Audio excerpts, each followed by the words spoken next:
Hello students. In this video, I'm going to discuss some approaches or methods to figure out correct options of those questions which are sometimes difficult to solve or sometimes students may not know the solution. Okay. तो हम लोग कुछ interesting method discuss करेंगे, ठीक है। You will find the approaches interesting, ठीक है। और ये अप्रोचेज स्टूडेंट्स को पता होना चाहिए, they should know they that sometimes options can be figured out in this way also without going into detailed solution, ठीक है। जैसे कि ये क्वेश्चन आप देखिए, नेट 2013 का ये क्वेश्चन है। This question is very complicated question, ठीक है। इसको हम क्लास में ऑल दो 3 मेथड से सॉल्व करा चुके हैं, ठीक है। We have solve this question by 3 methods in quantum class. लेकिन क्या है कि वो मेथड्स जनरली इन्वॉल्व करते हैं कुछ कैलकुलेशंस, बट इस क्वेश्चन को जानते हो बिना कोई कैलकुलेशन के भी किया जा सकता है। मतलब एक जो अप्रोच है, जब द मोस्ट कन्वेंशनल अप्रोच, वो तो काफी लॉन्ग है, ठीक है। That is very long. It will take almost 1 page और more than 1 page long calculation, ठीक है। तो अगर आप उस तरह से करते हैं तो मतलब ये बी पार्ट का क्वेश्चन था, not even C part, not even from C part. तो उतना आप इतना ज्यादा टाइम इसमें इन्वेस्ट नहीं कर सकते हो, क्योंकि अगर आप इतना टाइम लगाते हैं तो आपका दूसरे क्वेश्चन का टाइम भी उसमें कंज्यूम हो जाता है, ठीक है। तो इसीलिए ऐसे क्वेश्चंस को अगर हम लोग बिना डिटेल सॉल्यूशन के करेक्ट ऑप्शन पता कर लें तो that will be really good. Okay, so let us see the question says कि टू आइडेंटिकल बोसॉन्स हैं ऑफ मास m, वो हार्मोनिक ऑसिलेटर पोटेंशियल में है, ठीक है।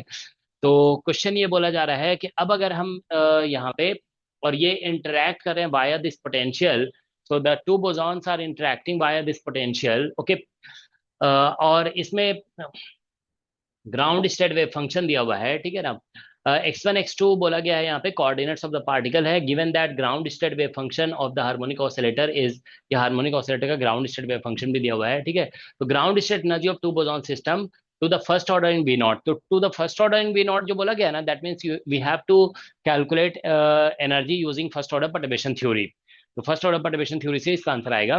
तो अगर आप जानते हो फर्स्ट ऑर्डर परटर्बेशन थ्योरी से कैलकुलेशन करोगे ना, तो पहले तो आपको वेव फंक्शन लिखोगे टू बोसॉन सिस्टम का। ये तो जस्ट एक सिंगल पार्टिकल का वेव फंक्शन लिखा हुआ है। टू बोसॉन सिस्टम का आप लिखोगे ना, तो ये वाला पार्ट 2 बार लिखना पड़ेगा। एक बार यहाँ पे x1 आएगा मल्टीप्लाइड बाय सेम थिंग जिसमें फिर x2 आएगा, तो wave function will contain this term 2 times. एक बार यहाँ पे सिर्फ x1 आ जाएगा x की जगह पे, और एक बार x2 आएगा। और फिर वो बिग वेव फंक्शन को यूज करके आपको ये जो परटर्बेशन टर्म इसकी तरह इसको हम ट्रीट करेंगे, इसका एक्सपेक्टेशन वैल्यू निकालना पड़ेगा। So that won't be easy, क्योंकि यहाँ पे x1 और x2 सेपरेट आउट नहीं हो पाएंगे, ठीक है। आप ऐसा नहीं कर सकते हो कि x1 का इंटीग्रेशन अलग से कर लेंगे और फिर हम कह देंगे सिमिलरली x2 का इतना इंटीग्रेशन आएगा। तो इस तरह से कैलकुलेशन करोगे तो it is quite a long calculation. But इसका एक हम शॉर्टर मेथड भी क्लास में डिस्कस कर चुके हैं, but that I am not discussing here, ठीक है। यहाँ पे हम आपको एक ट्रिक बताते हैं जिससे आप इसका सोल्यूशन बहुत जल्दी से फिगर आउट कर लोगे without going into detail solution, ठीक है। देखिए इस क्वेश्चन में क्या है कि अगर अगर आप ऐसे सोचिए कि सिर्फ टू बोसॉन्स होते हैं और ये इंटरैक्टिंग वाया दिस पोटेंशियल बोला गया है ना, उसको नॉन इंटरैक्टिंग अगर हम कर दें, नॉन इंटरैक्टिंग, तो नॉन इंटरैक्टिंग होते तो देखिए एक बोसॉन ये हार्मोनिक ऑसिलेटर पोटेंशियल में मूव करें, एक का एनर्जी होगा 1/2 एच क्रॉस ओमेगा, दूसरे का भी 1/2 एच क्रॉस ओमेगा, तो दोनों का total energy H cross omega तो हो गई। तो इसीलिए एच क्रॉस ओमेगा सभी में आ रहा है, ठीक है। We are getting H cross omega in all, ठीक है। लेकिन ये जो एक्स्ट्रा टर्म आ रहा है ना, that is coming because of the interaction. तो अगर आप देखिए इंटरेक्शन को हम हटा देते हैं, ठीक है ना, जैसे वी नॉट को, ये जो इंटरेक्शन को हटाने के लिए मान लो इस वी नॉट को जीरो कर देंगे, तो देखिए फिर इंटरेक्शन टर्म आना ही नहीं चाहिए, ठीक है। तो वी नॉट देखिए जीरो करने पे तो सभी में जीरो हो जा रहा है, दैट इज ऑल राइट। तो इससे कुछ कोई ऑप्शन पता नहीं चल रहा है। लेकिन अगर हम इसमें ये जो ओमेगा दिया हुआ है, देखिए इस ओमेगा को अगर हम tends to zero, sorry tends to infinity कर दें, तो अगर इस कैपिटल ओमेगा को भी आप टेंड्स टू इन्फिनिटी करोगे ना, तो ये जो V12 है this will be tending to zero, ये टेंड टू जीरो हो जाएगा, क्योंकि E to the power minus यहाँ पे लिखा हुआ है ना, माइनस एम ओमेगा है। तो इसका मतलब है कि अगर हम ओमेगा को टेंड्स टू इन्फिनिटी करेंगे तो V12 टेंड्स टू जीरो हो रहा है, तो फिर जो एक्स्ट्रा फैक्टर यहाँ पे आ रहा है ना, वो जीरो हो जाना चाहिए, क्योंकि जब इंटरेक्शन पोटेंशियल ही जीरो होगा तो फिर एक्स्ट्रा फैक्टर जो यहाँ पे ये सभी आ रहा है वो जीरो होना चाहिए। तो करेक्ट ऑप्शन वही होगा जिसमें ओमेगा टेंड्स टू इन्फिनिटी करने पे हमें एक्स्ट्रा फैक्टर जीरो मिलना चाहिए। तो अब देखते हैं 1/1। देखिए यहाँ पे अगर जैसे इसमें देखिए ये तो जीरो नहीं हो रहा है ओमेगा टेंड्स टू इन्फिनिटी करने पे, तो इसलिए ये ऑप्शन इनकरेक्ट है, दिस इज इनकरेक्ट, क्योंकि हमें ये चाहिए कि ओमेगा टेंस टू इन्फिनिटी करेंगे ना, तो एक्स्ट्रा जो टर्म आ रहा है ना second term, that should become zero. इसमें ओमेगा इन्फिनिटी करोगे तो ये टर्म इन्फिनिटी हो जा रहा है, तो ये करेक्ट नहीं हो सकता है। इसमें ओमेगा टेंस टू इन्फिनिटी करोगे ना, तो ये देखिए -1/2 पावर है, तो ये डिनोमिनेटर में आ जाएगा। ठीक है, तो मतलब ये कुछ इस तरह से लिखा जाएगा, देखिए यहाँ पे this term will be V naught और डिवाइडेड बाय, ठीक है, 1 + omega upon 2 omega, capital omega upon 2 omega, और ये अंडर रूट हो जाएगा 1/2। तो अगर आप इसे ओमेगा टेंस टू इन्फिनिटी करोगे, यहाँ पे एच क्रॉस ओमेगा है, तो ये टर्म इन्फिनिटी हो जाएगा, this term will become infinity. तो इन्फिनिटी से डिवाइड करोगे, this term will become zero. तो ये टर्म देखिए यहाँ पे सेकंड टर्म जीरो हो रहा है ओमेगा टेंस टू इन्फिनिटी करने पे। ठीक है, और इसमें अगर आप देखिए ओमेगा टेंस टू इन्फिनिटी करते हो तो ये टर्म जीरो हो जाएगा, लेकिन एक वी नॉट बच जाएगा। तो मतलब हम कह सकते हैं कि इन चार ऑप्शन में बस एक ही ऑप्शन है जिसमें अगर हम ओमेगा टेंस टू इन्फिनिटी कर रहे हैं तो सेकंड टर्म वैनिश हो जा रहा है। ठीक है, और करेक्ट आंसर हमें एच क्रॉस ओमेगा मिल रहा है, तो therefore that option will be correct. तो इसका सी ऑप्शन करेक्ट आ जाएगा। ठीक है, तो आप देखिए ये कितना एक लेंदी कैलकुलेशन का क्वेश्चन था, लेकिन इसमें जस्ट हमने एक पैरामीटर पैरामीटर को हमने बोला कि ये टर्म, ये जो इंटरेक्शन टर्म है इसको अगर हम हटाना चाहते हैं, तो हटाने का दो तरीका था कि हम वी नॉट को जीरो कर रहे थे, तो वी नॉट जीरो करने से सभी वैनिश हो जा रहा था, तो उससे पता नहीं चल पा रहा था कि करेक्ट ऑप्शन क्या है। तो V12 को हटाने का एक और तरीका हमको समझ में आया कि हम ओमेगा को इन्फिनिटी कर देते हैं। तो ओमेगा को इन्फिनिटी कर रहे हैं तो भी V12 जीरो हो रहा था। ठीक है, तो फिर ओमेगा इन्फिनिटी करने पे सेकेंड टर्म वैनिश होना चाहिए, और that is happening only in C option, तो इसीलिए सी ऑप्शन करेक्ट होगा। तो इस तरह से जानते हो कभी भी किसी क्वेश्चन में कोई एक्स्ट्रा टर्म ऐड किया जाता है ना, तो आप देखो उस एक्स्ट्रा टर्म में कौन कौन से पैरामीटर्स हैं, उस पैरामीटर को का कुछ इस तरह का लिमिट लिया जाता है। ठीक है, जिससे वो एक्स्ट्रा टर्म अगर वैनिश हो रहा है, ठीक है, तो फिर हमें मतलब इसके एब्सेंस में जो एनर्जी है वो मिलना चाहिए। ठीक है, और या फिर कोई भी क्वांटिटी इसके जो एडिशनल टर्म के एब्सेंस में है वो मिल जाना चाहिए, और ऑप्शंस अगर ऐसा कंडीशन को सेटिस्फाई कर रहे हैं तो वो ऑप्शन ही करेक्ट होता है। ठीक है, तो यहाँ पे आप देख रहे हो कि ओमेगा टेंस टू इन्फिनिटी करने पे ये ऑप्शन में ये टर्म वैनिश हो जा रहा है और हमें एच क्रॉस ओमेगा आंसर मिल रहा है, so that's why C option is correct here. Okay, तो इस तरह से नॉट ओनली इस क्वेश्चन में कई ऐसे क्वेश्चंस नेट गेट जेस्ट टीएफआर में पूछे गए हैं जहां पे आप इस तरह का अप्रोच लगाकर आप क्वेश्चन कर सकते हो। तो इस वीडियो में अभी हम लगभग 10 और ऐसे क्वेश्चंस डिस्कस करेंगे। देखिए यहाँ पे हमने कई क्वेश्चंस ऐसे ले रखे हैं जिसमें क्या बोलते हैं, हम लोग इस तरह के कॉन्सेप्ट्स अप्लाई करके बिना कोई डिटेल कैलकुलेशन के आपको अभी हम दिखाएंगे कि आप क्वेश्चंस कैसे आंसर कर सकते हो। तो but before that there is an announcement कि हमारा जो कॉन्सेप्ट बूस्टर कोर्स है नेट जून 2026 के लिए, वो हमने लॉन्च कर दिया है। The course is going to start from 10th of May। ठीक है, 10th of May से स्टार्ट हो रहा है। इसका प्राइस थोड़ा सा रिड्यूस करके 2900 सेट किया गया है, बट अभी फॉर फर्स्ट 50 स्टूडेंट्स इसमें 500 ऑफ भी दिया जा रहा है। ठीक है, तो ये डिस्काउंट, यहाँ पे डिस्काउंट कूपन भी दिया गया है 500 फर्स्ट 50, इस तरह से लिखा गया है। तो हमारा आप ऐप डाउनलोड कर सकते हैं और वहां से कोर्स में रजिस्टर कर सकते हैं। ये 500 ऑफ रहेगा फर्स्ट 50 स्टूडेंट्स के लिए। ठीक है, अदरवाइज फीस इज 2900।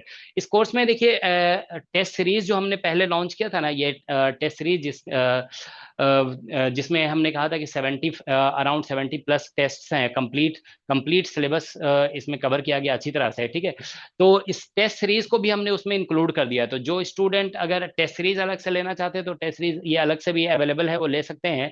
लेकिन जो लोग अगर कॉन्सेप्ट बूस्टर कोर्स लेना चाहते हैं तो टेस्ट सीरीज अलग से लेने की जरूरत नहीं है। उसमें हम लोग ऑलरेडी टेस्ट सीरीज को इंक्लूड कर दिए हैं। यहाँ पे देखो मेंशन किया हुआ है कि टेस्ट सीरीज इसमें इंक्लूडेड है। ठीक है, तो इस कोर्स में आप देखिए कि हम लोग 1000+ गुड प्रॉब्लम्स डिस्कस करेंगे। ठीक है, पूरे सिलेबस को बहुत अच्छी तरह से मतलब कवर किया जाएगा। मतलब आप पूरे सिलेबस का रिवीजन करा दिया जाएगा आपको थ्रू वेरी गुड प्रॉब्लम्स।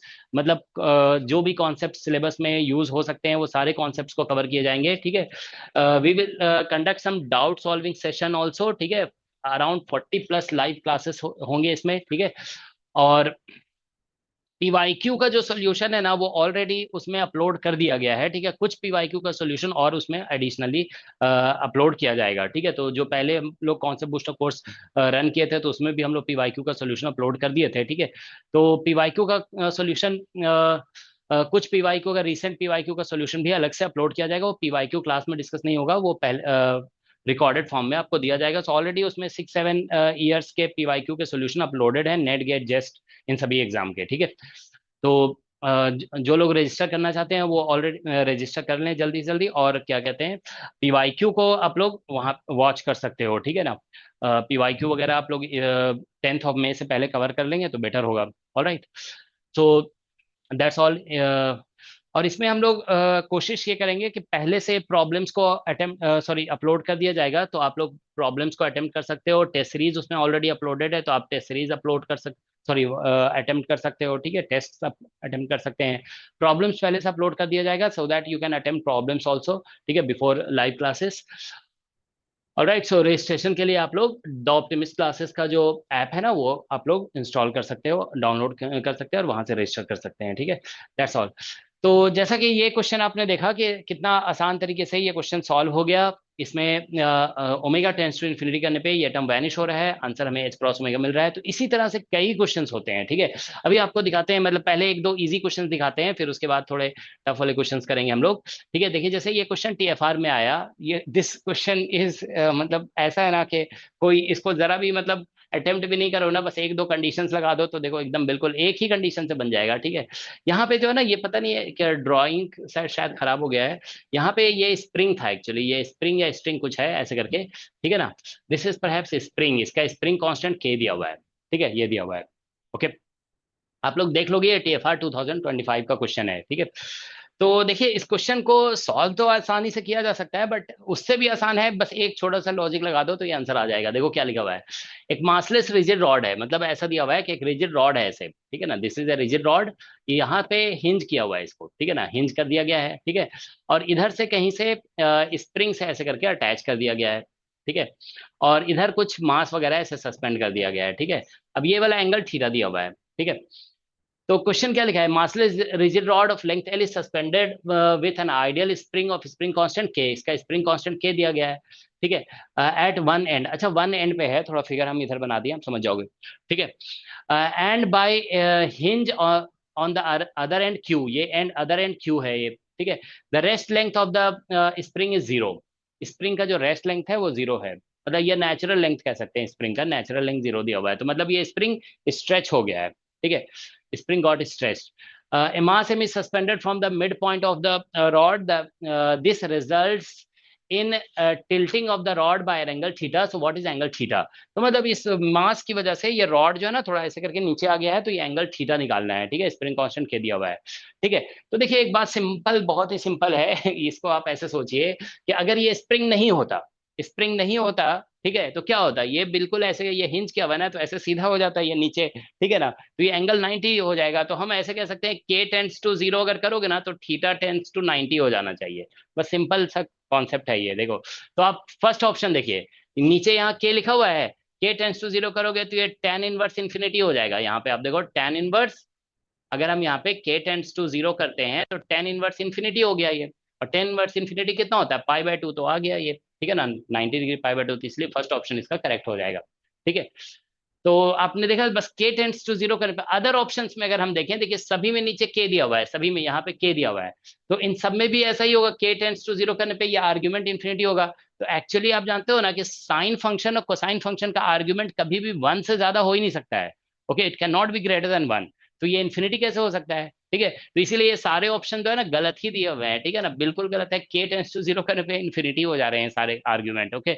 ऐसा तो हो ही नहीं सकता है ना बिल्कुल भी, ठीक है।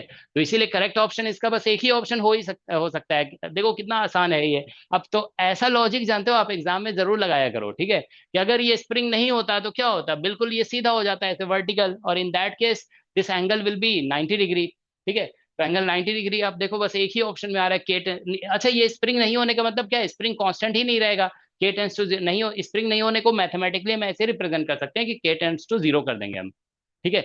उसके अंदर कोई भी स्ट्रेंथ नहीं होगा, रिस्टोरिंग फोर्स वो प्रोवाइड ही नहीं कर सकता है, ठीक है ना।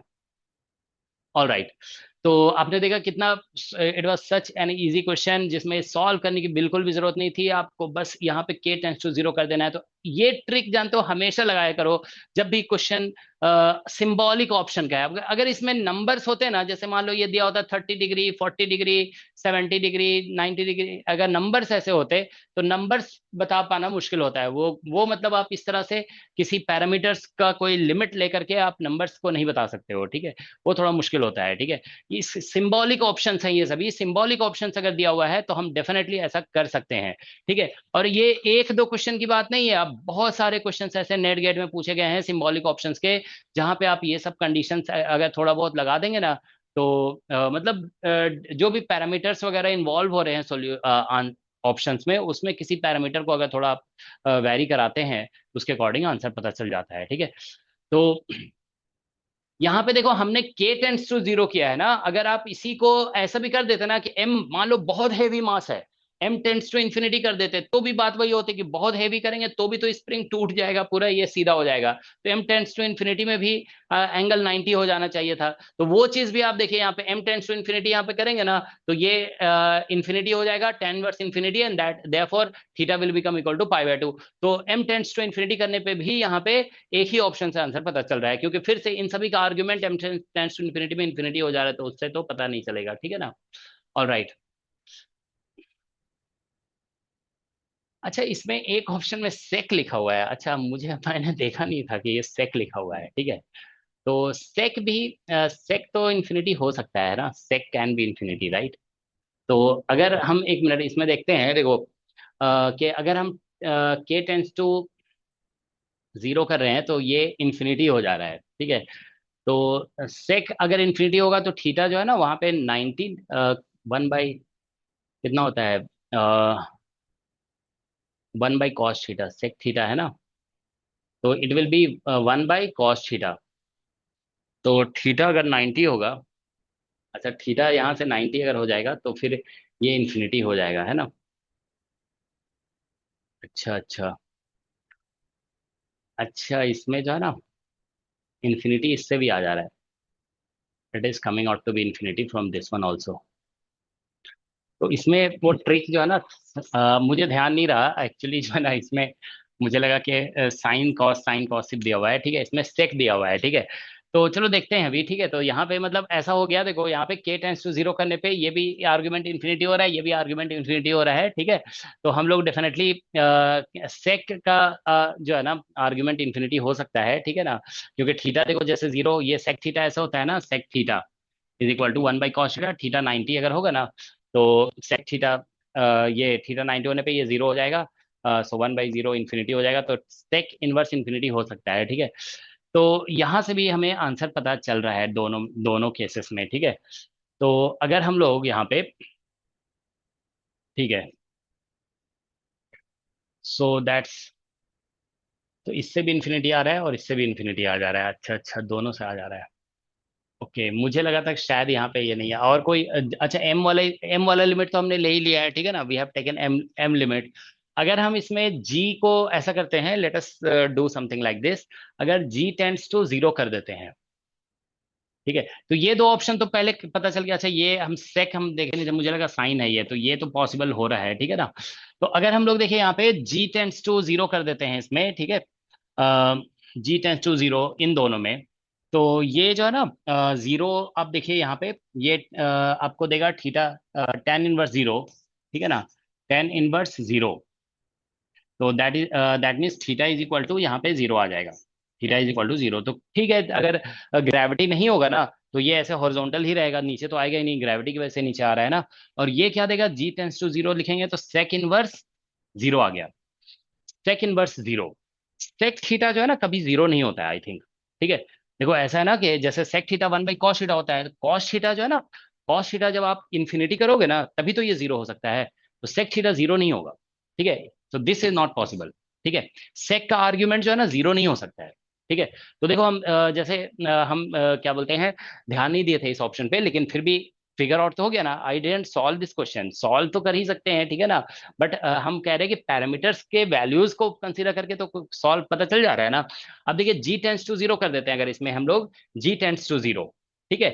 तो जी टेंस टू जीरो करेंगे ना, तो ये कोई ऑब्जेक्ट ऐसे रख दिया हॉरिजॉन्टल, तो हॉरिजॉन्टल ही रहेगा ना, वो नीचे क्यों जाएगा, ग्रेविटी है ही नहीं है। ठीक है, तो थीटा विल, तो हम जी टेंस टू जीरो करेंगे तो theta should tend to zero, ये होना चाहिए हमारे पास। वो चीज फर्स्ट ऑप्शन से आ रहा है, क्योंकि दो ऑप्शन तो पहले ही एलिमिनेट हो गए थे, फर्स्ट ऑप्शन से ये आ रहा है टेन वर्स जीरो जो होता है वो थीटा जीरो पे ही होता है, ठीक है ना।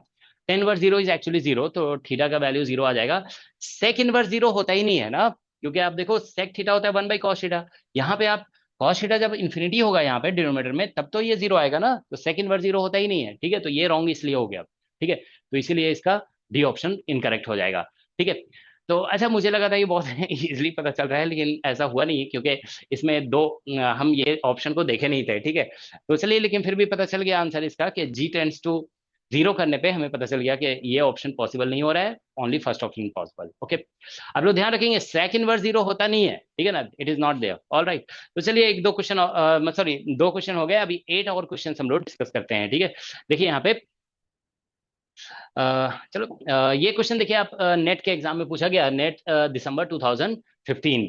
ठीक है, तो नेट दिसंबर 2015 में इस क्वेश्चन को पूछा गया है। ठीक है, अब देखिए क्वेश्चन को हम लोग, बाउंड्री वैल्यू प्रॉब्लम का क्वेश्चन है, इसको हम लोग पॉइसन इक्वेशन के सॉल्यूशन से डेफिनेटली अटेम्प्ट कर सकते हैं। ठीक है ना, इनफैक्ट आउटसाइड में अगर आप सॉल्व करेंगे तो लैपलेस इक्वेशन से आ जाएगा। ठीक है ना, तो लैपलेस इक्वेशन से इसको सॉल्व किया जाता है। ठीक है, लेकिन आप देखिए इसमें क्या है कि हम लोग बिना, फिर से वही बात है कि बिना सॉल्यूशन के आंसर निकाल देंगे। देखो कैसे निकलेगा, इसमें लिखा गया हॉलो मेटेलिक स्फेयर है इस तरह से, सॉरी, ये हॉलो मेटेलिक स्फेयर है। ठीक है, ये यूनिकनेस थ्योरम का क्वेश्चन है, this is very good question of uniqueness theorem. ठीक है, तो ये आप देखिए यहाँ पे, इसको हम क्लास में मतलब यूनिकनेस थ्योरम से कराते हैं जनरली। ठीक है ना, तो ये रेडियस देखिए, इसका आर दिया हुआ है। अच्छा, रेडियस आर, ये क्या दिया हुआ है, ए दिया हुआ है, रेडियस इज ए, है ना, radius is a. All right, और यहाँ पे इसके सरफेस का पोटेंशियल वी नॉट दिया हुआ है। ठीक है, और इस पे बोला गया है कि एक चार्ज सेंटर पे रख दिया गया है, ठीक है ना, क्यू। ठीक है, अब बोला जा रहा है the potential at A point outside the sphere, अंदर में देखिए चार्ज क्यू है, बाहर में चार्ज डेंसिटी ऐसे जीरो है। ठीक है ना, और अंदर में भी हर जगह चार्ज डेंसिटी जीरो है एक्सेप्ट सेंटर। ठीक है, तो देखिए होगा क्या कि अगर बोला जा रहा है कि हमें बाहर में कहीं पे आर डिस्टेंस पे पोटेंशियल बताना है, यहाँ पे भी एट आर। ओके, तो देखो पोटेंशियल बाहर में चाहे कुछ भी हो, ठीक है, what ever the potential is, okay, इसमें आप ध्यान रखेंगे कि अगर हम लोग फॉर्मूला जो भी है ना पोटेंशियल का बाहर, उसमें अगर हम आर की जगह ए लिखेंगे ना, तो we must become equal to V naught, क्योंकि सरफेस का पोटेंशियल वी नॉट दिया हुआ है। ओके, और ऑब्वियसली पोटेंशियल आउटसाइड जैसे जैसे आप दूर जाओगे ना, तो पोटेंशियल आर के साथ चेंज होगा ही, क्योंकि आप किसी भी ऑब्जेक्ट से, किसी भी चार्ज ऑब्जेक्ट से दूर जाते हो ना, तो पोटेंशियल तो चेंज होता ही है, वन बाई आर से चेंज होगा ही। ठीक है, तो इसमें देखिए क्या है कि फर्स्ट ऑप्शन में तो कांस्टेंट दिया हुआ है, that is not possible. Second option में आप देखिए कि आर की जगह ए, क्योंकि बाउंड्री, कोई भी पोटेंशियल जो होता है ना बाउंड्री कंडीशन को जरूर सेटिस्फाई करता है, तो यहाँ पे अगर आप आर की जगह ए पुट करेंगे, तो we must become equal to V naught. अब देखिए यहाँ पे आर की जगह पे आप ए पुट करोगे ना यहाँ पे, तो वी नॉट तो आ जाएगा और इससे भी एक टर्म आ जाएगा, तो इसलिए ये गलत है, ये बाउंड्री कंडीशन को सेटिस्फाई नहीं कर रहा है। यहाँ पे आप देखिए कि इसमें भी आर की जगह ए पुट करोगे ना, तो वी नॉट आ जाएगा और ये टर्म बच जाएगा, तो ये भी गलत है। इसमें अगर आर की जगह ए पुट करोगे ना, तो ए और ए कैंसिल हो जाएगा, वी नॉट आ जाएगा, तो ये करेक्ट हो गया। ठीक है, तो that is the correct option.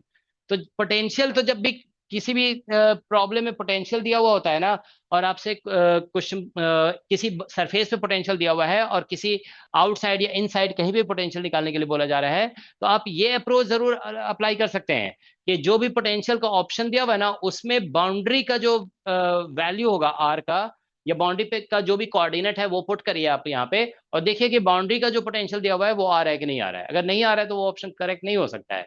So this was A an extremely easy question. ठीक है, जो आप देखिए कि बाउंड्री कंडीशन सिर्फ लगाने से सॉल्व हो रहा है, इसमें क्या बोलते हैं और कोई कुछ करने की जरूरत बिल्कुल भी नहीं है, although we can solve it in details using Laplace equation. ठीक है, क्योंकि आउटसाइड का पोटेंशियल बोला गया है ना, तो आउटसाइड में चार्ज डेंसिटी जीरो है, तो लैपलेस इक्वेशन से ही क्वेश्चन सॉल्व हो जाएगा बहुत आसानी से। ठीक है, ठीक है, तो नेक्स्ट क्वेश्चन पे आते हैं। देखिए यहाँ पे ये क्वेश्चन आप देखिए नेट जून 2024 में पूछा गया। ठीक है, 5 मार्क्स का क्वेश्चन है, ये सी पार्ट का क्वेश्चन है। ठीक है, इसमें देखिए क्या लिखा गया है कि A linear molecule is modelled as two atoms of equal mass. देखिए ऐसा एक लीनियर मॉलिक्यूल है, ठीक है, इस तरह से, इसका मास m है और इसका भी मास m है, और ये स्प्रिंग कांस्टेंट है इसका k। ठीक है ना, इसमें बोला गया connected by A spring of spring constant k। तो अगर सिर्फ देखिए ये होता, ठीक है ना। तो आप सभी जानते हैं कि इसका जो एंगुलर फ्रीक्वेंसी ऑफ वाइब्रेशन होता है ना, वो रूट अंडर के बाई म्यू होता है। Mu is the reduce mass. तो यहाँ पे म्यू निकालोगे एम और एम का, तो ये एम इंटू एम और divide by M plus two M हो जाएगा।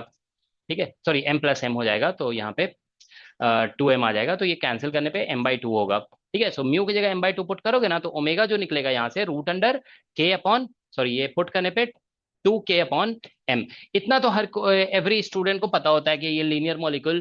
ठीक है, अच्छा आप ये भी ध्यान रखें कि ये जो हम बोल रहे हैं कि कुछ पैरामीटर्स वगैरह को चेंज करके आप आंसर निकाल सकते हो, तो आप लोग ऐसा मत सोचोगे कि पढ़ने की जरूरत ही नहीं है। मतलब कुछ नॉलेज होना चाहिए, तभी आप कुछ कॉन्सेप्ट्स इसमें अप्लाई कर सकते हैं। ठीक है, इनफैक्ट जिन लोगों को डीप नॉलेज होता है ना, वो लोग ही मतलब इस तरह से प्ले कर सकते हैं। मतलब ये सिचुएशन वैसा ही है कि जैसे कोई बैट्समैन अगर बहुत प्रैक्टिस कर लेता है ना, तो फिर वो ऐसे ऐसे शॉट्स मारता है जैसे सूर्य कुमार की तरह, कि लोग सरप्राइज हो जाते हैं। ठीक है, तो वैसे ही होता है इसमें भी, कि अगर आपने बहुत प्रैक्टिस कर लिया ना, तो आपको डिटेल सोल्यूशन करने की जरूरत नहीं पड़ती। कई बार क्वेश्चन आप देखोगे, कुछ इधर उधर थोड़े पैरामीटर्स चेंज करोगे, आपको आंसर पता चल जाएगा, but for that practice is required. Okay, तो हम भी आपको इसलिए बता पा रहे हैं इस तरह से tricky method for figuring out the correct options, क्योंकि हमने भी बहुत प्रैक्टिस कर रखा है। ठीक है, I have been teaching for so long. ठीक है, तो इसलिए हमारा काफी प्रैक्टिस है, तो इसलिए हमें पता चल पाता है कि इस तरह से सॉल्यूशंस को ऑब्टेन किए, फिगर आउट किए जा सकते हैं करेक्ट ऑप्शंस को। ठीक है, तो देखिए यहाँ पे जैसे कम से कम इतना तो पता होना चाहिए कि दो लीनियर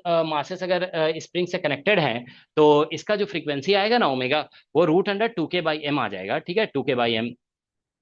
अब इस क्वेश्चन में बोला जा रहा है कि the molecule is moving in one dimension under the additional external potential. देखो ये जो ना एडिशनल एक्सटर्नल पोटेंशियल है, ठीक है, ये इस तरह से दिया हुआ है। मतलब एक तो स्प्रिंग वाला पोटेंशियल है यहाँ पे, और एक एडिशनल स्प्रिंग का जो पोटेंशियल होगा ना, यहाँ पे आप लिखोगे तो ऐसे लिखा जाएगा, देखो हाफ के, और यहाँ पे x1 माइनस x2 का होल स्क्वायर, ये स्प्रिंग का पोटेंशियल होगा। तो ये पोटेंशियल तो है ही है स्प्रिंग का, ठीक है ना, और साथ में ये एडिशनल पोटेंशियल भी है। ठीक है, now question says if one frequency of vibration is omega naught, the other frequency बताना है कितना होगा, what is the other frequency. ठीक है, तो एक फ्रीक्वेंसी को ओमेगा नॉट बोला जा रहा है, तो अदर फ्रीक्वेंसी। तो देखिए सिंपल सा क्वेश्चन कॉन्सेप्ट इसमें लगाते हैं कि अगर ये पोटेंशियल को हटा देते हैं, ये जो पोटेंशियल है ना वी एडिशनल, इसको हटा देते हैं, तो आंसर तो ये आना चाहिए ना, this should be the answer. तो इसको हटाने का सिंपल तरीका है कि यहाँ से ये जो ओमेगा नॉट स्क्वायर है ना, उसको जीरो कर दो। ठीक है, so if you make omega naught square zero, यानी ओमेगा नॉट को जीरो कर देंगे, तो देखिए इस क्वेश्चन में यहाँ पे ओमेगा नॉट जीरो करोगे ना, तो ये आपको एक इमेजनरी आंसर दे रहा है। यहाँ पे ओमेगा नॉट जीरो करोगे तो रूट अंडर के बाई एम दे रहा है। यहाँ पे ओमेगा नॉट जीरो करोगे टू के बाई एम, ये वाला ऑप्शन दे रहा है। यहाँ पे ओमेगा नॉट जीरो करोगे तो माइनस टू के, इमेजनरी आंसर दे रहा है।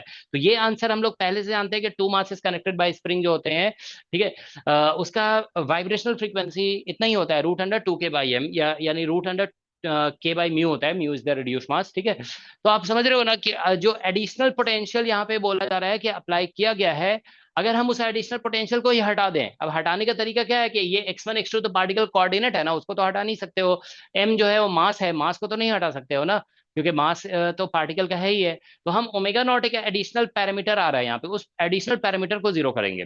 तो ये ओमेगा नॉट को हम जीरो करेंगे। ठीक है, तो ओमेगा नॉट को जीरो करने से आप देखिए कि ये ऑप्शन गलत हो जा रहा है, इमेजनरी आंसर दे रहा है, ये के बाई एम दे रहा है, हमें चाहिए टू के बाई एम, क्योंकि एडिशनल पोटेंशियल नहीं रहेगा तो फिर आंसर तो यही आएगा ना।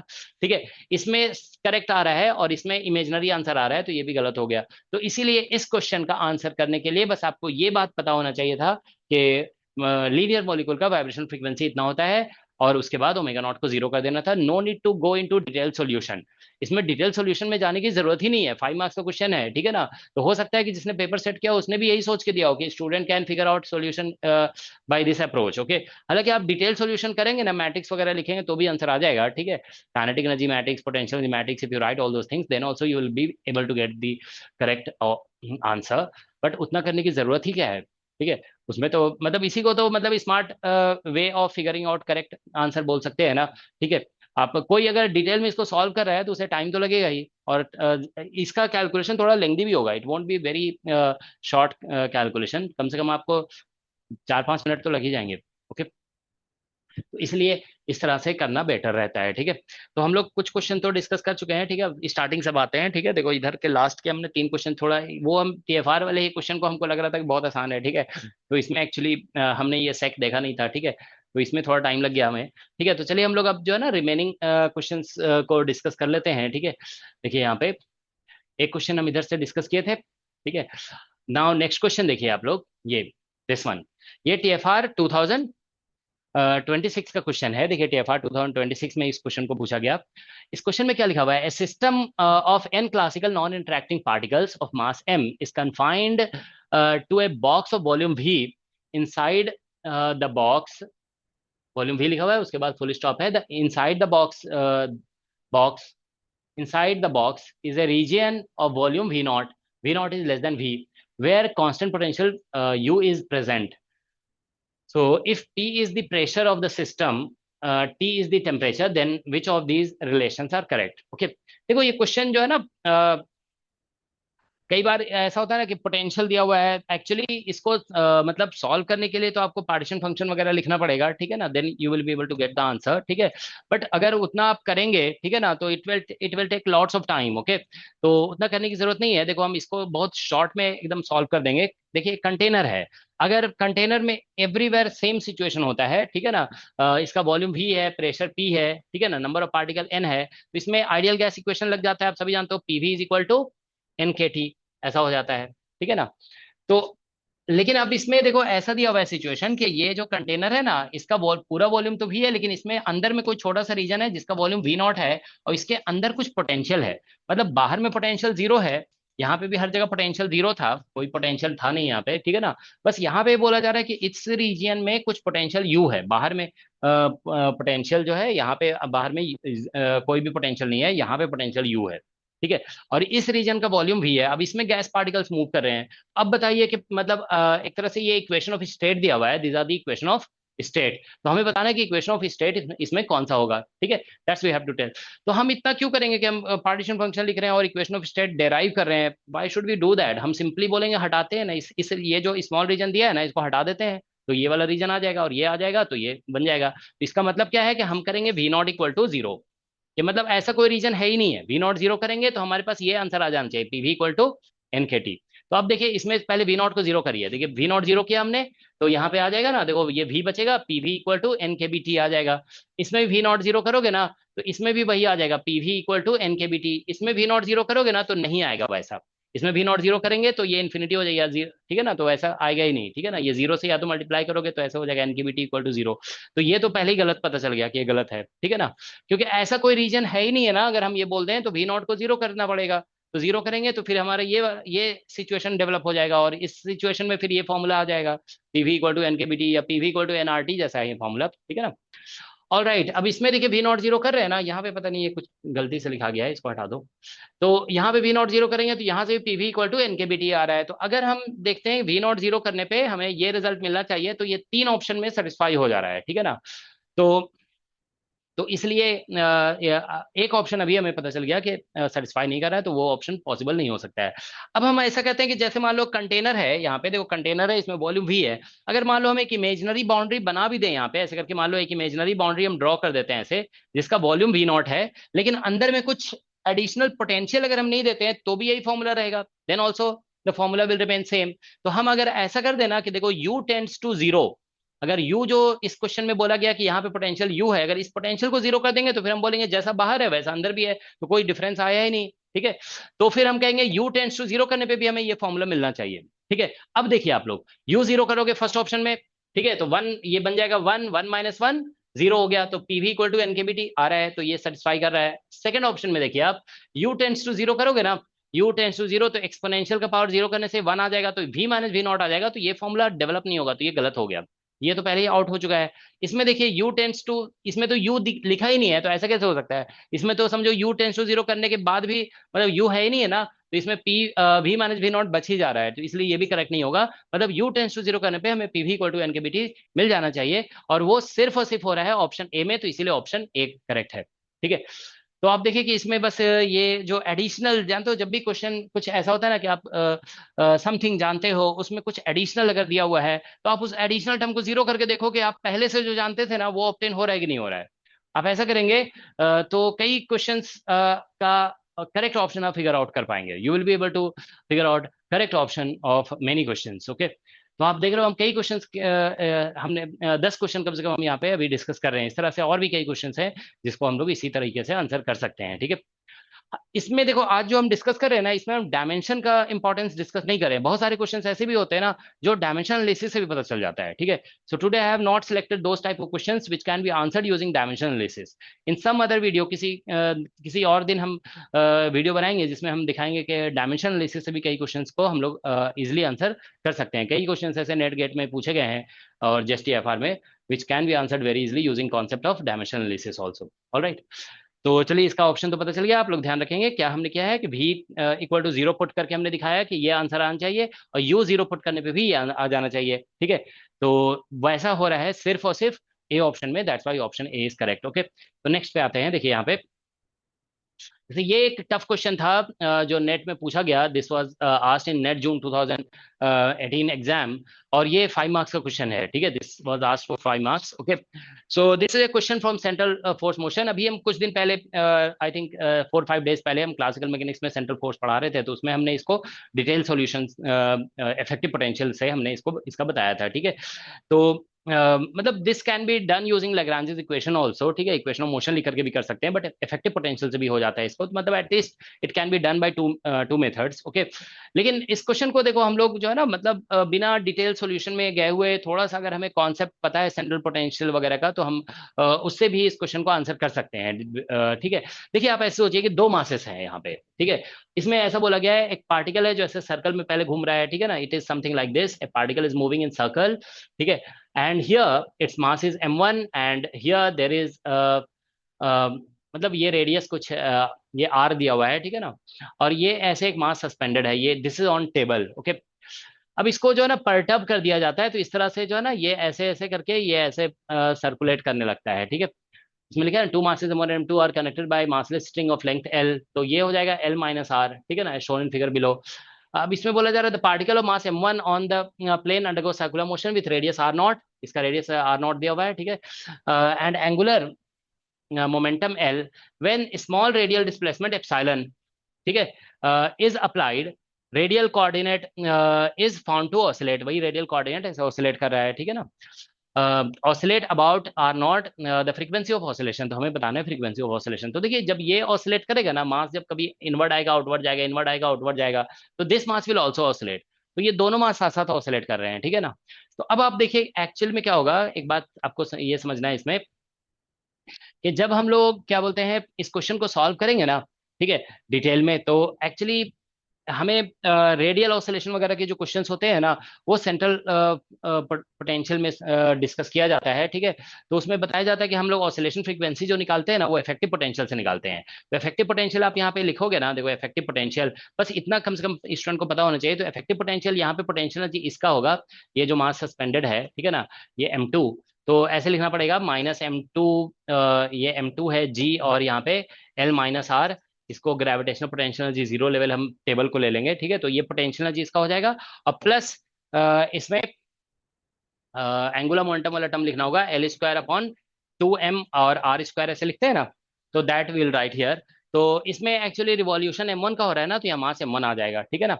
So will write like this. Okay, तो ये हमारा बेसिकली फॉर्मूला हो जाएगा इफेक्टिव पोटेंशियल का, ठीक है। तो अब आप लोग देखिए यहाँ पे कि ये हमारा फॉर्मूला है इफेक्टिव पोटेंशियल का। तो अगर हम लोग देखो जो फ्रीक्वेंसी ऑफ ऑसिलेशन वगैरह निकालते हैं ना, ओमेगा आर वगैरह, ठीक है ना, जो भी, तो आप ऐसे सोचिए कि ओमेगा आर निकालते हैं ना, तो this is written as KR/m, और के आर जो होता है ना, देखो के आर, दिस इज एक्चुअली, ठीक है। तो के आर जो होता है वो, अगर आप ऐसे देखें, तो ये पोटेंशियल एनर्जी के सेकंड डेरिवेटिव से आता है, d2v इफेक्टिव बाई dr², ठीक है ना, ऐसा। तो अगर आप ऐसे सोचिए, यहाँ पे पोटेंशियल एनर्जी में देखो, यहाँ पे आर स्क्वायर, इसका डबल डेरिवेटिव करोगे ना, तो ये आर तो खत्म, ये तो पूरा टर्म खत्म ही हो जाएगा। इसका डबल डेरिवेटिव करोगे ना, तो पहले में तो ऊपर 2 आ जाएगा, 2 और 2 कैंसिल हो जाएगा। सेकंड टर्म डिफरेंशिएट करोगे ना, तो 3 आएगा, 3 का फैक्टर आएगा। तो अब इसमें ऑप्शंस में देखिए, 7 का फैक्टर दिख रहा है आपको, 7 का फैक्टर दिख रहा है, 2 में 3 का फैक्टर दिख रहा है। तो ये तो क्लियर है कि सेकंड डेरिवेटिव करने पे हमें 3 का फैक्टर मिलेगा यहाँ पे, ठीक है। तो थ्री का फैक्टर मिलेगा, तो थ्री का फैक्टर वाला दो ऑप्शन है यहाँ पे, ठीक है। तो ये तो पता चल रहा है कि यहाँ पे थ्री, ये दोनों ऑप्शन में से कोई एक करेक्ट हो सकता है। अब देखो एक मतलब बहुत ही नाइव एजम्पशन लेते हैं कि मान लो हम इस प्रॉब्लम को सॉल्व कर रहे हैं, कुछ यहाँ पे रिड्यूस, ये मान लीजिए ये दो मासेस है ना, तो सपोज करो, सपोज हम ऐसे कह देते हैं कि suppose I don't have very detailed idea, तो यहाँ मास ना होकर के रिड्यूस मास अगर मान लो होगा, सपोज आई से लाइक दिस। तो देखो रिड्यूस मास भी आप लिखते हो ना दो मासेस का, तो कैसे लिखते हो, m1 × m2 और डिवाइड बाई m1 + m2 लिखते हो, ठीक है ना। आप m1 + m2 लिखते हो ना, रिड्यूस मास भी लिखोगे तो m1 + m2 लिखोगे, m1 + m2/2 तो नहीं लिखोगे ना, यहाँ पे देख रहे हो क्या आ रहा है, m2/2 आ रहा है, तो m2/2 कैसे आएगा, वो तो आ ही नहीं सकता है, तो इसलिए करेक्ट ऑप्शन इसका ये हो जाएगा, क्योंकि देखो इसमें m1 + m2 है, ठीक है ना, और साथ में थ्री का फैक्टर भी है। तो ये क्वेश्चन मतलब बहुत क्या बोलते हैं, कोई पैरामीटर को वेरी करके तो हमने नहीं बताया है, ठीक है, लेकिन आप हाँ ऐसा ये डेफिनेटली कह सकते हैं कि अगर थोड़ा सा हमें नॉलेज है कि कैसे क्वेश्चन को सॉल्व किया जाता है, तो आप देखिए कि हम डिटेल में नहीं गए, we did not go into detail, बस हमने ये कहा कि सेकंड डेरिवेटिव करने पे थ्री का फैक्टर आएगा, तो थ्री का फैक्टर वाला आंसर होना चाहिए। अगर आप रिड्यूस मास वगैरह भी लिखते हो तो उसमें m1 + m2 आता है, बाई टू नहीं आ सकता है, तो बस इस ऑप्शन कंसिडरेशन से पता चल रहा है कि डी ऑप्शन इसका करेक्ट हो जाएगा, ठीक है। इसमें देखो हम आपको एक बार ये बता रहे हैं कि आप लोग ट्राई कर सकते हो इसमें ये एजम्पशन लेकर के, कि जैसे मान लीजिए कि इसमें जो है ना कोई मास, ये जो मास है ना, क्योंकि इसका इसका ऑसिलेशन तो हो ही रहा है, ठीक है ना, तो इस मास को अगर हम मान लो कुछ ऐसा एज्यूम कर लें कि this is very light mass, m2 tends to 0 वगैरह, ठीक है ना, तो ये सब कंसिडरेशन करके एक बार आप लोग इसको देख सकते हो कि क्या आंसर आएगा, ठीक है। तो आई थिंक उससे भी आपको पता चल सकता है कि क्या इसका ऑप्शन हो सकता है, ठीक है। तो एक बार मासेस को आप मासेस पे कुछ लिमिट लगा करके एक बार ट्राई कर सकते हो इस क्वेश्चन को, ठीक है। ऑल राइट, तो नेक्स्ट क्वेश्चन पे आते हैं। देखिए यहाँ पे एक क्वेश्चन, ये क्वेश्चन देखिए टीएफआर में पूछा गया है 2026 में, ठीक है। ये थोड़ा सा क्वेश्चन पढ़ने में कॉम्प्लिकेटेड लग रहा है, बट इसमें भी अगर कुछ स्मॉल कंसिडरेशन हम लोग करेंगे तो फिर इसका भी आंसर बहुत आसानी से हम लोग फिगर आउट कर सकते हैं, ठीक है। देखिए क्या लिखा हुआ है कि एक स्क्वायर है, ठीक है ना, जैसे ऐसे करके दिया हुआ है, एक स्क्वायर है, ठीक है। इसको थोड़ा प्रॉपर बना देते हैं, ये ऐसा स्क्वायर है, ठीक है। अब इसके कॉर्नर से जो है ना फोर रॉड्स क्रॉस, नहीं कॉर्नर नहीं, यहाँ से, ठीक है ना, यहाँ से, यहां से, यहां से और यहां से और यहां से, एजेस के मिड पॉइंट से फोर रॉड्स क्रॉस कर रहे हैं, ठीक है। तो इसमें देखो बोला गया है कि four infinitely long electrodes of negligible thickness are placed parallel to z axis and pass through the points at the edges of square in plane, ठीक है ना, एट +-a, 0 एंड 0 ± a, ठीक है। मतलब ये हमारा सपोज कर लो कि एक्स एक्सिस है और ये वाई एक्सिस है, आप डिटेल में पढ़ोगे ना तो आपको समझ में आ जाएगा कि ये वाई एक्सिस है, ये देखो ये +a पे होगा, ये -a पे ये पॉइंट होगा, ठीक है। तो अब इसमें बोला गया है कि देखो द पोटेंशियल एट 0 0 इज 0, यहाँ पे पोटेंशियल को 0 बोला गया सेंटर पे, ठीक है। If the electrodes are at +-a are maintained at, तो +a पे और -a पे जो रॉड है ना, इलेक्ट्रोड है, उसका पोटेंशियल V0 है, यहाँ पे पोटेंशियल V0 है, ठीक है। और ये जो 0 +-a पे है ना, यहाँ पे पोटेंशियल -V0 है और यहाँ पे पोटेंशियल -V0 है, यहाँ पोटेंशियल -V0 है, ठीक है। तो अब इसमें बोला जा रहा है while the electrodes at 0 ± are maintained at potential -V0, तो इसमें बोला जा रहा है the electric field in the vicinity of electrode is given by, ठीक है। तो इलेक्ट्रिक फील्ड हमें बताना है कि in the vicinity of electrode क्या होगा, ये चार ऑप्शंस दिए गए हैं इसमें, ठीक है। तो देखिए ये क्वेश्चन तो बड़ा अजीब सा है, ठीक है ना, इसको आप डिटेल में सॉल्व करना थोड़ा मुश्किल हो सकता है, ठीक है। जैसे यहाँ पे एक इलेक्ट्रोड दिया हुआ है, यहाँ पे इलेक्ट्रोड है, यहाँ पे इलेक्ट्रोड है, ऐसे मतलब ये इलेक्ट्रोड दिया हुआ है, हर जगह पोटेंशियल V0 दिया हुआ है, ठीक है। अब हमें पता करना है कि इस स्पेस में यहाँ पे इलेक्ट्रिक फील्ड कितना होगा, what is the value of electric field, that we have to figure out. तो देखिए हम इसमें भी क्या करेंगे कि हम लोग सिंपल कुछ कॉन्सेप्ट अप्लाई कर देते हैं और देखते हैं इसमें से कौन सा ऑप्शन उस कॉन्सेप्ट को सेटिस्फाई कर रहा है। तो देखिए यहाँ पे एक कॉन्सेप्ट अप्लाई करते हैं। हम लोग जानते हैं कि इलेक्ट्रिक फील्ड का जो डायरेक्शन होता है ना, वो हमेशा हायर पोटेंशियल से लोअर पोटेंशियल की तरफ होता है। तो यहाँ पे पोटेंशियल ये V0 पॉजिटिव है, ठीक है ना, तो ये V0 है यहाँ पोटेंशियल और यहाँ पे 0 है, यहाँ पे 0 पोटेंशियल है, तो इलेक्ट्रिक फील्ड यहाँ पे जो होगा ना वो इधर होगा, ऐसे ऐसे कह सकते हो, हायर से लोअर की तरफ। यहाँ पे पोटेंशियल V0 है और यहाँ पे 0 है, तो यहाँ पे इलेक्ट्रिक फील्ड ऐसा होगा। तो इसका मतलब ये हो गया कि अगर आप देखिए ये एक्स एक्सिस है, +x पे इलेक्ट्रिक फील्ड जो है ना, +x पे इलेक्ट्रिक फील्ड वो -i कैप की तरफ होगा, और नेगेटिव x कोऑर्डिनेट पे इलेक्ट्रिक फील्ड जो हो रहा है वो +i कैप की तरफ होगा। तो हम लोग ऐसा देखते हैं कि जब भी एक बार, और ये यहाँ पे y का वैल्यू 0 है, तो y 0 पुट करके हम देखते हैं कि ऐसा कहाँ पे आ रहा है, ठीक है। तो देखिए इसमें ये ऐसा ही होगा, इलेक्ट्रिक फील्ड जो है ना यहाँ पे इधर होगा, क्योंकि हायर से लोअर की तरफ। तो देखिए जैसे अगर हम इससे स्टार्ट करते हैं, जैसे इस ऑप्शन से, ऑप्शन ए, तो इसमें पहले वाई जीरो करेंगे तो ये टर्म तो जीरो हो जाएगा हमारा, ठीक है ना, this term will become zero, ठीक है, बचेगा ये टर्म। तो यहाँ से इलेक्ट्रिक फील्ड देखिए फर्स्ट ऑप्शन में इतना आ जाएगा, -2v0 और बाई ए स्क्वायर, और फिर एक्स एक्स कैप है, इसको हम चलो आई कैप लिख देते हैं। तो ऑब्वियसली देखिए यहाँ पे एक्स को पॉजिटिव लिखोगे ना, तो यहाँ माइनस साइन होने की वजह से इलेक्ट्रिक फील्ड माइनस आई कैप में आएगा, और अगर एक्स को नेगेटिव लिखोगे तो नेगेटिव और नेगेटिव मिलकर के प्लस आई कैप में हो जाएगा, जो कि इस कंडीशन को सेटिस्फाई कर रहा है, ठीक है ना।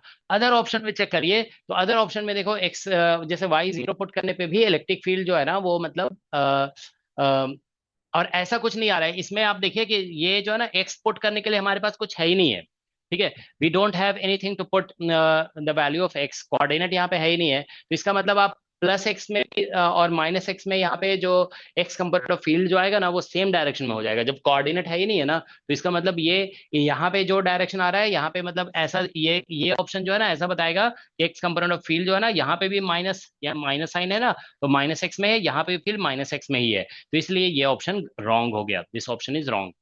तो बस हमको देखो यहाँ पे एक्स एक्सिस के अलॉन्ग हम फील्ड का डायरेक्शन कंसीडर कर रहे हैं ना, तो इससे पता चल जा रहा है कि यहाँ पे ये इनकरेक्ट हो सकता है। यहाँ पे बस इतना कॉन्सेप्ट लगाया गया है कि electric field is directed from higher potential to lower potential, यहाँ पे भी higher potential to lower potential होगा, ठीक है।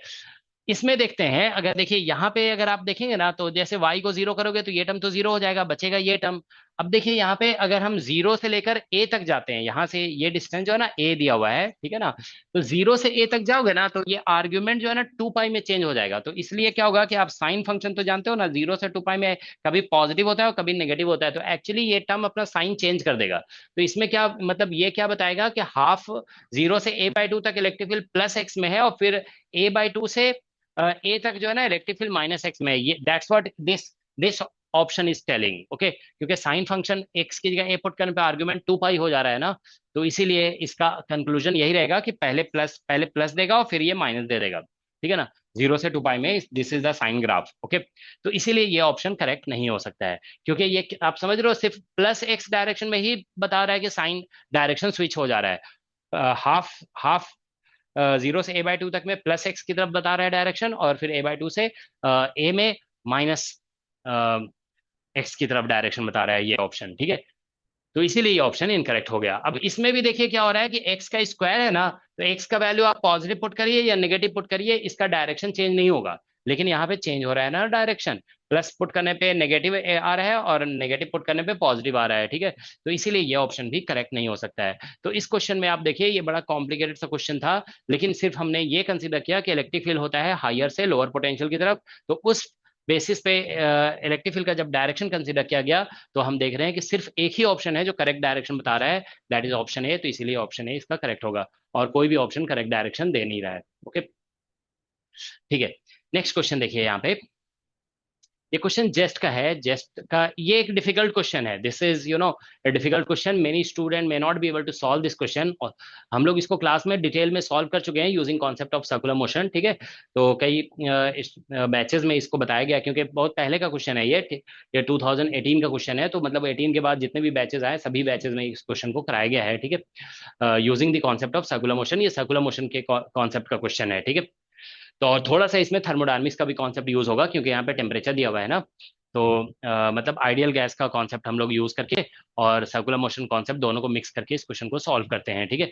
लेकिन देखिए इसमें क्या लिखा हुआ है, इसमें लिखा गया है large cylinder of radius R, मतलब ऐसा है कि एक सिलेंडर है और इसका रेडियस आर है, ठीक है ना, इसको फिल कर दिया गया है पार्टिकल्स ऑफ मास में, लेकिन टेम्परेचर की बात की गई है यहाँ पे, देखो यहाँ पे लिखा गया ना टेम्परेचर टी, तो हम लोग इसको आइडियल गैस मान लेंगे, will assume that it is ideal gas, okay. तो क्वेश्चन लिखा गया है what is the ratio of pressure P not at the axis, तो देखिए यहाँ पे एक्सिस पे प्रेशर टी नॉट है और रिम पे यहाँ पे प्रेशर को पीसी बोला गया है, ठीक है ना, यहाँ पे पीसी एट द रिम, तो इन दोनों का रेशियो बताना है हमको, मतलब ये बताना है कि पी नॉट अपॉन पीसी कितना होगा, ठीक है, पी नॉट अपॉन पीसी। तो देखिए यहाँ पे क्या हो रहा है कि ये दोनों पॉइंट जो है ना, यहाँ पे पीसी, मतलब ये रिम के पास प्रेशर को पीसी बोला गया है, और ये एक्सिस के पास पी नॉट है। तो अगर आप देखें यहाँ पे, ठीक है, तो ये दोनों पॉइंट्स सेपरेटेड है बाय डिस्टेंस आर, तो अगर हम यहाँ पे r टेंड्स टू जीरो कर दें, मतलब इनके बीच का गैप फिर खत्म हो जाएगा। तो r टेंड्स टू जीरो करोगे ना, तो ये this ratio should tend to one actually.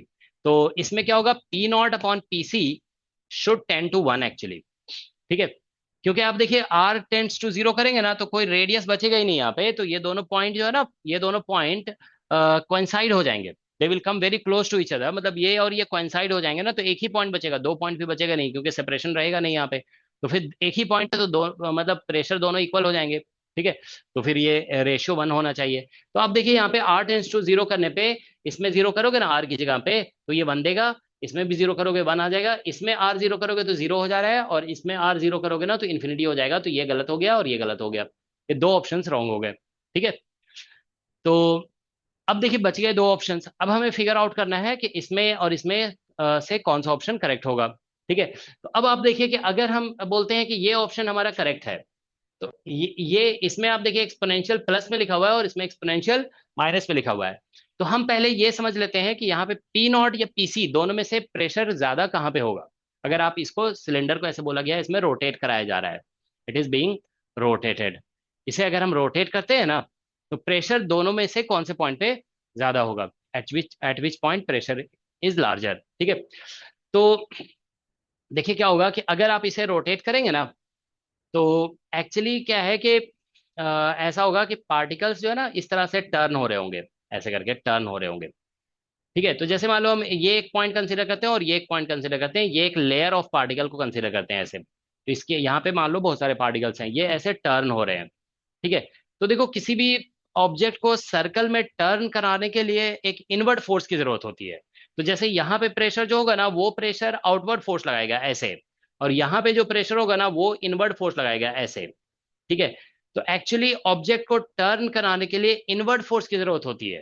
ठीक है, तो इसीलिए जो आउटर पॉइंट पे जो है ना, वो प्रेशर ज्यादा होना चाहिए, pressure at outer point should be larger so that it will apply inward force, और इनर पॉइंट पे प्रेशर कम होगा because it will apply outward force. Okay, तो इसीलिए देखिए यहाँ पे टर्निंग पॉसिबल तभी होता है, जैसे हम लोग अगर फ्लूइड डायनामिक्स भी आप पढ़ोगे ना, तो ऐसा होता है ना कि जैसे कोई फ्लूइड ऐसे जा रहा है, तो अगर हम यहाँ पे और यहाँ पे प्रेशर की बात करते हैं ना, ये मान लो पॉइंट वन है और ये पॉइंट टू, तो ये फ्लूइड ऐसे टर्न हो रहा है ना, तो इस डायरेक्शन में टर्न तभी हो सकता है जब इनवर्ड फोर्स यहाँ पे लग रहा होगा। ठीक है ना, कोई भी ऑब्जेक्ट इस तरह से टर्न तभी होता है, लेफ्टवर्ड टर्न तभी होगा जब इनवर्ड फोर्स लेफ्टवर्ड फोर्स लग रहा है। तो लेफ्टवर्ड फोर्स तभी लग सकता है जब यहाँ पे टू पे प्रेशर वन के कंपैरिजन में ज्यादा होना चाहिए। ठीक है ना, तो pressure at two must be greater than pressure at one, तो इसी लॉजिक से यहाँ पे भी प्रेशर एट सी या rim must be greater than pressure at the axis. तो यहाँ पे ऐसा है इसमें कि P C is greater than P not है, तो इसीलिए ये जो रेशियो है ना, P not upon P C, this must be less than one, ये रेशियो लेस देन वन होना चाहिए। ठीक है, तो ये लेस देन वन, आप देखो ये पॉजिटिव एक्सपोनेंशियल तो ग्रेटर देन वन होता है ना, तो ये नेगेटिव एक्सपोनेंशियल है, तो ये लेस देन वन होगा, तो इसीलिए ये करेक्ट हो जाएगा, दिस इज करेक्ट ऑप्शन। तो बस इसमें थोड़ी सी अंडरस्टैंडिंग, हम तो देखो बोल रहे थे ना कि ऐसा नहीं कि आप बिल्कुल कॉन्सेप्ट नहीं जानते और फिर कुछ ट्रिक लगा करके आप क्वेश्चंस को सॉल्व कर दोगे, ऐसा बिल्कुल भी नहीं है। Some understanding has to be there, okay, कुछ अंडरस्टैंडिंग होनी चाहिए, उसी अंडरस्टैंडिंग को अप्लाई करके हम लोग सॉल्व कर रहे हैं without going into detail solution. हम लोग डिटेल सॉल्यूशन नहीं कर रहे हैं, हम ऑप्शन फिगर आउट करने का यहाँ पे मेथड डिस्कस कर रहे हैं by utilising some concepts that we know. ठीक है, ऐसा नहीं कि कोई कॉन्सेप्ट जानते ही नहीं है और फिर आप कुछ जादू कर दोगे, ऐसा that is not possible. Okay, that is not at all possible. All right, तो नेक्स्ट क्वेश्चन पे आते हैं। देखिए ये भी क्वेश्चन ऐसा है कि आप थोड़ा कॉन्सेप्ट अगर जानते हो ना, तो without going into detail calculation you can answer this question from electrostatics. Net का क्वेश्चन है ये। देखिए, तो इसमें लिखा गया है, देखिए यहाँ पे पार्टिकल ऑफ चार्ज ई, यहाँ पे देखो एक पार्टिकल है, इसका चार्ज ई और मास एम ऐसा कुछ दिया हुआ है। ठीक है ना, ये एक्चुअल में जो है ना, थोड़ा सा ये क्वेश्चन ही मतलब रॉन्ग था, यहाँ पे चार्ज जो है ना माइनस ही होना चाहिए था, सो दैट ये माइनस की तरफ हम इसको डिस्प्लेस करेंगे तो रिपेल होकर के वापस आएगा। ठीक है, तो ये चार्ज ई नहीं होना चाहिए बल्कि माइनस ही होना चाहिए था, क्वेश्चन ही रॉन्ग था, मगर ये मार्क्स टू ऑल वगैरह कुछ हुआ नहीं था ये, मतलब बस माइनस कर देने पे फिर ऑप्शन पता चल जा रहा है, तो वही ऑप्शन फिर करेक्ट दिया गया था CSIR में। ऐसे कॉन्सेप्चुअली बात करें तो थोड़ा सा क्वेश्चन में मिस्टेक है, यहाँ पे माइनस साइन होना चाहिए था। ठीक है, तो पार्टिकल ऑफ चार्ज ई ना होकर के माइनस ही होगा, और and mass M is located at the mid point of line joining two, fixed होगा यहाँ पे, सॉरी गलती से मिक्स्ड लिख दिया है। ठीक है ना, ये this is fixed actually. two fixed collinear dipoles with unit charges as shown in figure. The particle is constrained to move only along the line joining the dipoles. Assuming that the length of dipoles is much smaller than the separation, the natural frequency of oscillation of the particle is. Natural frequency of oscillation बताना है, ठीक है। तो देखिए इस question में भी वैसा ही है जो अभी हम लोग जैसे बात कर रहे थे ना, वो M2 is moving in circle, वो तो उसी तरह का क्वेश्चन है जो सेंट्रल पोटेंशियल वाला क्वेश्चन था। इसमें देखिए क्या होता है कि जैसे हम लोग फ्रीक्वेंसी जब निकालते हैं ना, तो हम लोग पोटेंशियल एनर्जी का मतलब ऐसा होता है, पोटेंशियल एनर्जी हम लोग लिखते हैं सम फंक्शन ऑफ एक्स में लिख देंगे, ठीक है। और फिर ओमेगा जो निकाला है ना, ओमेगा तो ऐसे लिख देते हैं सम के एक्स और डिवाइड बाई मास, ये लिखा जाता है, ठीक है। तो के एक्स निकालने के लिए क्या करते हैं, के एक्स इज इक्वल टू, जब ये निकालते हो ना तो हम लोग पोटेंशियल एनर्जी का डबल डेरिवेटिव कर देते हैं d2v/dx²। तो इस तरह से आप इस क्वेश्चन को आसानी से सॉल्व कर सकते हैं, ठीक है। तो देखो सिंपल सा लॉजिक है यहाँ पे कि तो यहाँ पे जो है ना, ये जो चार्ज पार्टिकल है वो डाइपोल के इन्फ्लुएंस से मूव कर रहा है। डाइपोल से कितने डिस्टेंस पे है, r डिस्टेंस पे। तो थोड़ा सा इसको मूव कर दोगे ना, तो अब डिस्टेंस जैसे मान लो चार्ज पार्टिकल यहाँ पे आ गया, तो ये यहाँ पे आ गया, तो इसका डिस्टेंस को यहाँ से डाइपोल से मान लो हम x बोल देते हैं, suppose we call it x। तो इससे कुछ डिस्टेंस समथिंग चेंज हो जाएगा, ठीक है। अब उसके बाद क्या करोगे, आप डिफरेंशिएट करोगे, और इसका इक्विलिब्रियम पोजीशन के बाद ऑसिलेशन हो रहा है, तो डिफरेंशिएट करने के बाद x की जगह अल्टीमेटली r पुट करना पड़ेगा। In place of x you will have to put r, okay. या तो फिर आप दूसरे तरीके से ऐसे बोल सकते हैं कि इसको जो है ना, हमने यहां से मान लो x डिस्टेंस से डिस्प्लेस कर दिया, तो अब ये डाइपोल से जो डिस्टेंस हो जाएगा ना, वो r माइनस एक्स हो जाएगा, ऐसे कह सकते हैं, ठीक है। ये भी तरीका है बोलने का। तो मतलब ओवरऑल हम ये कहना चाहते हैं कि देखिए यहाँ पे जो पोटेंशियल एनर्जी ऑफ डाइपोल होता है ना, वो that is proportional to one by distance square होता है। डाइपोल का पोटेंशियल कम से कम इतना कॉन्सेप्ट तो सभी को पता होना चाहिए, 1/डिस्टेंस स्क्वायर। तो जब आप ये डिस्टेंस निकालेंगे ना, चाहे जैसे भी आप लिखें, तो 1 बाई, मान लो हम इसको लिख देते हैं, ये r माइनस एक्स का यहाँ पे ये होल स्क्वायर आ जाएगा। अब इसको आप दो बार डिफरेंशिएट करोगे ना, दो बार डिफरेंशिएट करोगे तो यहाँ पे पावर 4 आ जाएगा। दो बार डिफरेंशिएट करने से पावर, ऐसा है ना, -2 है ना, तो ऊपर जाएगा -3 हो जाएगा, फिर एक बार और डिफरेंशिएट करोगे -4। और फिर एक्चुअली ये इसका इक्विलिब्रियम पोजीशन है, तो हमें कैलकुलेशन करने के लिए लास्ट में अगर हम इस वाले नोटेशन को यूज करते हैं, तो x इक्वल टू 0 पुट करना पड़ेगा। We will have to put x equal to 0 here. तो आप देखिए दो बार डिफरेंशिएट करेंगे, r पावर 4 हो जाएगा, और x का पावर 0, x 0 पुट करने से यहाँ पे क्या आएगा, यहाँ पे 0 आ जाएगा। सॉरी, x 0 पुट करोगे तो r पावर 4 आ जाएगा। तो मतलब एक बेसिक अंडरस्टैंडिंग अगर है ना यहाँ पे, कि डाइपोल पोटेंशियल बस इतना जानते हो कि डिस्टेंस स्क्वायर पे डिपेंड करता है, और आप फ्रीक्वेंसी निकालने के लिए दो बार डिफरेंशिएट करना है इसे। दो बार डिफरेंशिएट करने के बाद x 0 पुट करेंगे तो r पावर 4 आ जाएगा। तो वही ऑप्शन करेक्ट होगा यहाँ पे जिसमें r पावर 4 प्रेजेंट है। तो आप देखिए r पावर 4 बस एक ऑप्शन में प्रेजेंट है यहाँ पे, तो इसीलिए इसका करेक्ट ऑप्शन डी हो जाएगा, ठीक है। तो इन अगर आप इस तरह के कॉन्सेप्ट मतलब पॉइंट्स को थोड़ा ध्यान में रखते हैं, तो आपको पूरा डिटेल कैलकुलेशन करने की जरूरत नहीं है। बस आपको थोड़ा सा ध्यान रखना था कि डाइपोल पोटेंशियल 1/r² से वेरी करता है, 1/डिस्टेंस स्क्वायर, और उसका हम दो बार डिफरेंशिएशन कर रहे हैं, तो पावर 4 तो आएगा ही, ठीक है। तो देयरफॉर डी ऑप्शन इसमें करेक्ट आ जाएगा, ठीक है। नेक्स्ट क्वेश्चन देखिए। तो ये क्वेश्चन आप देखिए, कितने क्वेश्चन और बचे हैं? अच्छा, बस ये लास्ट क्वेश्चन है, ठीक है। ये क्वेश्चन बड़ा इंटरेस्टिंग क्वेश्चन है, and it is quite difficult question, very difficult, okay. आप लोग अटेम्प्ट करके देख सकते हो। डिटेल सॉल्यूशन जो है ना इसका ऑब्टेन करना, मतलब कई स्टूडेंट से ये इसका डिटेल सॉल्यूशन हो सकता है कि नहीं भी हो पाएगा, ठीक है। This was asked in NET December 2011 का क्वेश्चन है, but it is quite complicated question, okay. इसको मतलब हो सकता है कि बाय हुक एंड क्रूक किसी ने सॉल्व कर दिया हो, ठीक है, बट इतना आसान नहीं है ये क्वेश्चन, ठीक है। आपको इक्वेशन ऑफ मोशन वगैरह डिटेल में लिखना पड़ेगा, ठीक है। Then you will be able to solve this. Though actually इसमें दो स्टेजेस है ना क्वेश्चन में। पहले कुछ देर के लिए इलेक्ट्रिक फील्ड अप्लाई किया गया, फिर इलेक्ट्रिक फील्ड हटा दिया जा रहा है, ऐसा बोला गया है क्वेश्चन में। देखो क्या लिखा है, point particle of mass M carrying charge Q is attach to a spring of stiffness constant K दिया हुआ है। जैसे ऐसा एक ब्लॉक है, और ये स्प्रिंग कांस्टेंट के है, इसका मास मान लीजिए एम है, और इस पे चार्ज क्यू दे दिया गया है। ये है सिचुएशन, ठीक है। So now it says a constant electric field is E along the direction of spring is switched on for a time interval capital T। और एक कैपिटल टी बहुत छोटा टाइम है, देखो √m/k से वेरी स्मॉल है। तो यहाँ पे क्या किया गया कि एक इलेक्ट्रिक फील्ड अप्लाई किया गया, इलेक्ट्रिक फील्ड, और ये अप्लाई किया गया फॉर टाइम कैपिटल टी। तो कैपिटल टी टाइम के लिए इलेक्ट्रिक फील्ड अप्लाई करोगे ना, तो ये इसको ऐसे फोर्स लगाएगा QE, तो जिसकी वजह से ये आगे डिस्प्लेस होगा। लेकिन फिर थोड़ी देर के बाद ही, टी टाइम के बाद, हम लोग, ये टी टाइम पीरियड नहीं है, टाइम पीरियड तो ऐसे होगा ना इसका 2π√m/k। तो तो इसमें वही बोला जा रहा है कि देखो एम अपॉन के से बहुत छोटा है, तो मतलब 2 pi root under M upon K, ये इसका टाइम पीरियड है, ठीक है ना। इसको मान लो हम टी नॉट लिख देते हैं, तो यहाँ पे जो टी दिया हुआ है ना वो much much less than T not है, मतलब टाइम पीरियड से बहुत ही कम है। ठीक है, बहुत ही कम कहने का मतलब कि टाइम पीरियड का 1/4, मतलब ये ऐसा नहीं कि इसको ये एक्सट्रीम तक ले जा रहा है, एक्सट्रीम तक भी नहीं लेके जाएगा।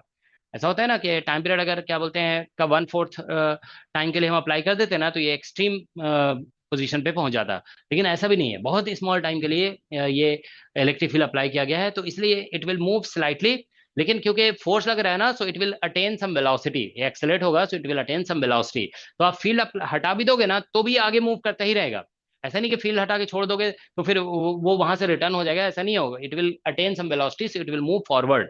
ठीक है, तो ये फॉरवर्ड मूव करेगा। ठीक है, तो फिर जहां पे फॉरवर्ड मूव करने के बाद जहां जाकर रुकेगा ना, वो इसका एम्पलीट्यूड कहलाएगा, that will be called amplitude. ठीक है ना, मतलब वो थोड़ा सा डिस्कस करना पड़ेगा, ठीक है ना, उस तरह से कि एम्पलीट्यूड किस तरह से निकालना है। ठीक है, तो इस क्वेश्चन में देखो ये बोला गया है कि amplitude of oscillation after field is switched off, हमको एम्पलीट्यूड ऑफ ऑसिलेशन बताना है after field is switched of.